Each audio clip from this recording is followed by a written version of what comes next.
Hi! In front of me is VIVO V23 and today I would like to show you how you can change display refresh rate.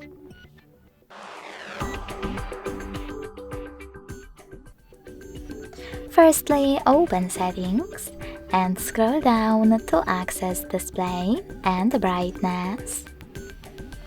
Following that, scroll all the way down and click on Screen Refresh Rate.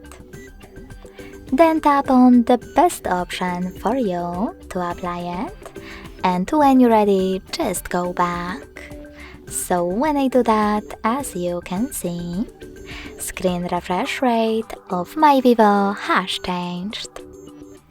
Thanks so much for watching. If you enjoyed this video, don't forget to leave a like, comment and subscribe. Bye!